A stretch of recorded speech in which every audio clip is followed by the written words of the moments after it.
ఇలా నరసన్న గుట్టకాడ చూడాలి. శీతం వచ్చిండ్రు పబ్లిక్. ఐతారం వచ్చిందంటే జాతర సాగుతుందబ్బా. పట్నానికి దగ్గరయ్యే వరకు హైదరాబాద్కి వెళ్ళి బగ్గ పోతున్నారు. అటు జిల్లాలకెళ్ళి కూడా శీతం వస్తున్నారు. గుట్ట కింద పార్కింగ్ నిండిపోతుంది, పైన క్యూ లైన్లు నిండిపోతున్నాయి. తుర్తిగా దేవుని దర్శనం చేసుకొని వస్తున్నారు. ఇక అసలు ముచ్చటేందో వార్తలు చూద్దాం. ఇక యాదగిరి గుట్ట నరసన్న కూడా ఆన్లైన్ లకు వస్తున్నాడు పూరాగా. గుళ్ళ నడిచే పనుల కాంచి దర్శనం టికెట్ల దాకా అన్ని డిజిటల్ చేస్తారట.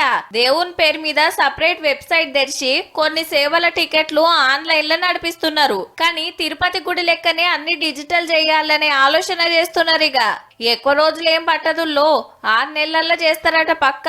దినం వేల మంది భక్తులు వస్తారు. సెలవులు పండుగల టైంలో 1,00,000 దాటుతుందట.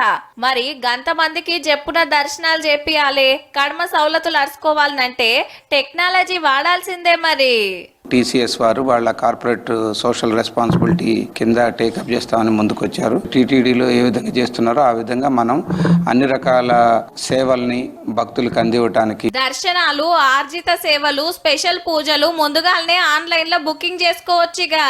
విఐపి బ్రేక్ దర్శనాలకే కాదు, ఫ్రీ దర్శనాలకు సుత టైం స్లాట్ తీసుకొస్తారట.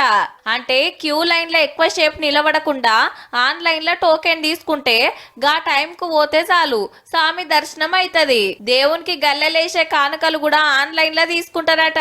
పక్క రాష్ట్రాలు, బయట దేశాలలో ఉన్నోళ్ళు సుతా పంపొచ్చు అన్నట్టు.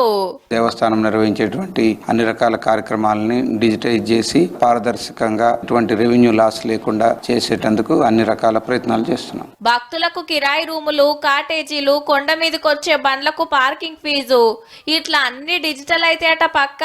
అట్లనే గుట్ట మీద భక్తులకు చేయాల్సిన సౌలతులు కూడా మంచిగా అరుచుకోండి సార్లు.